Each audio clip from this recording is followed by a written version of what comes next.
For today, and members, we don't have any local board input under item 6.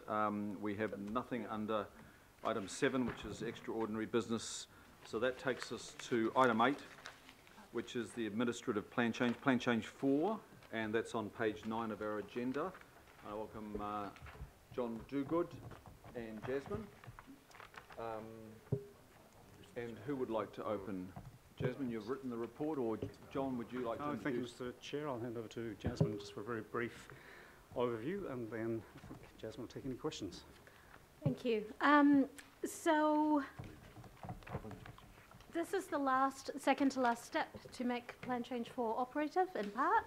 So Plan Change 4, just to jog your memory, was a plan change to correct technical errors and anomalies in the unitary plan.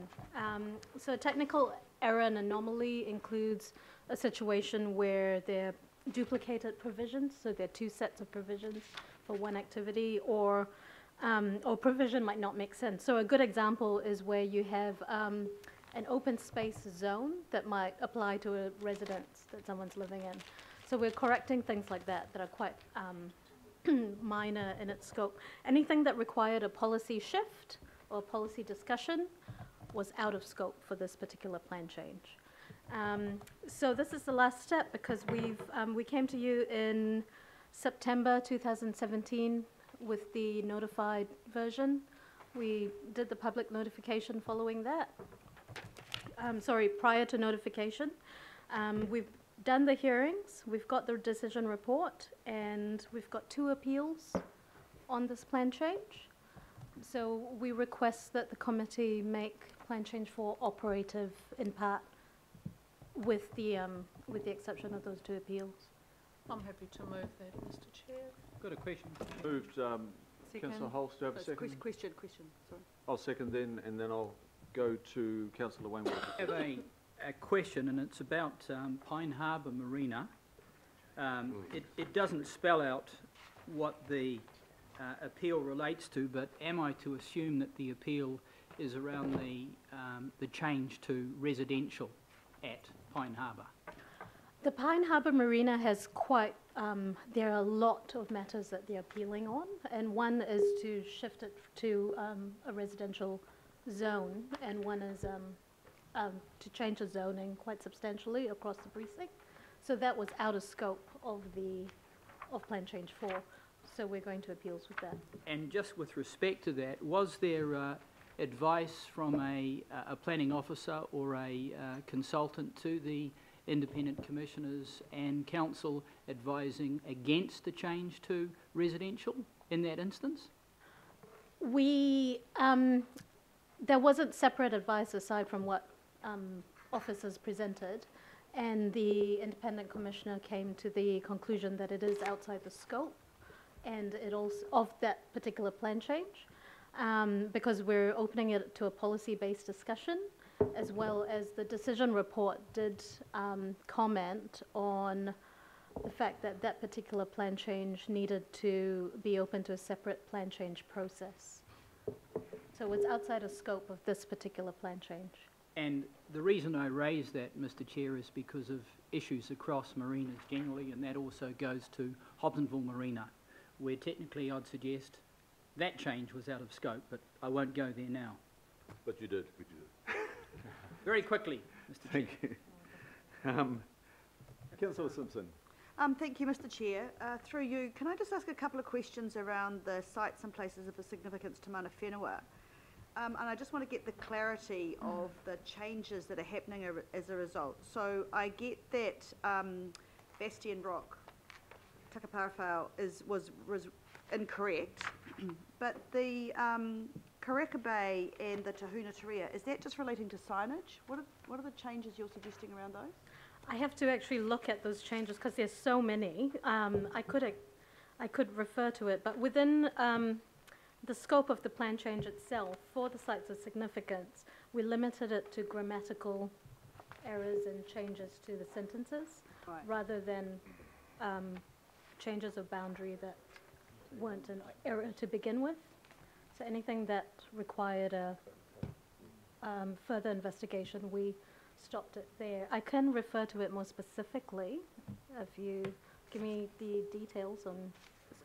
Well, the ones it's Te Huna Terea, I think I know that one, and I know the location for Bastion Point. It was the Karaka Bay one, foreshore area below Peacock Street. Are you saying that everything below that It's not changed, it's not amended.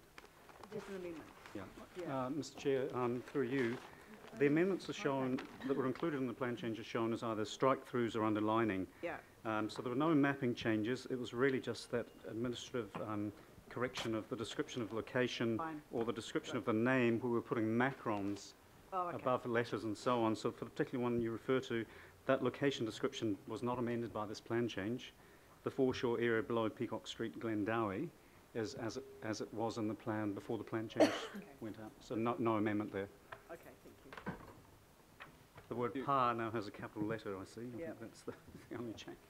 Got it. Desmond, I'm just looking at paragraph 16, 17, 18.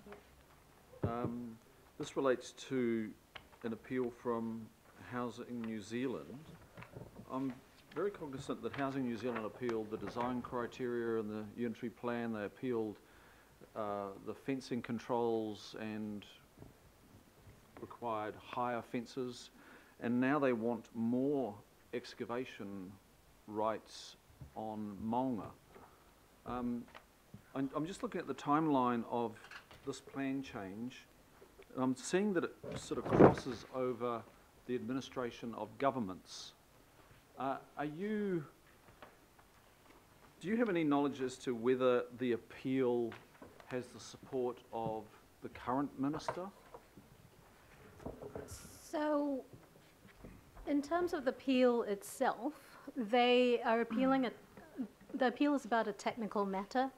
Their appeal relates to it relates to the inclusion of that particular activity status, and that it wasn't a true error, as in we can't assume that the IHP did not intend to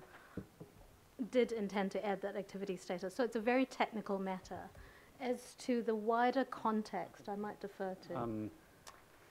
Mr Chair, that's probably something we can follow up on. I think in the past they have delegated to senior managers within Housing New Zealand the ability to lodge appeals, resolve appeals, and of course there's the Housing New Zealand board sitting beneath the minister as well. So we can follow up on that to check if you like and just clarify that with the committee. I'm just wondering if we could, and Mr Mayor, I think you've got regular meetings with the minister. I'm just very aware when we were dealing with the unitary plan and the submissions and then appeals from Housing New Zealand, it actually it weakened the plan in many regards, I think. And here we have a technical error, supposedly, which would potentially lead, if this appeal was successful, lead to greater excavation on our maunga. Now that concerns me. I know this is in train at the moment, but I think it's one of those matters that is really worth just raising in political discussion to just sound out the minister as to whether she views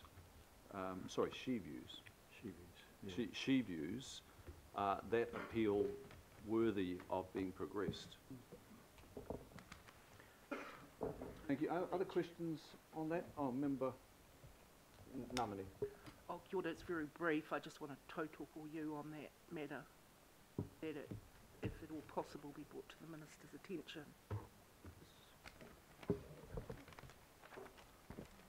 Thank you. I'll second. Thank you. We'll make a note of that and allow the Mayor to follow up. Thank you. Any other comments, members?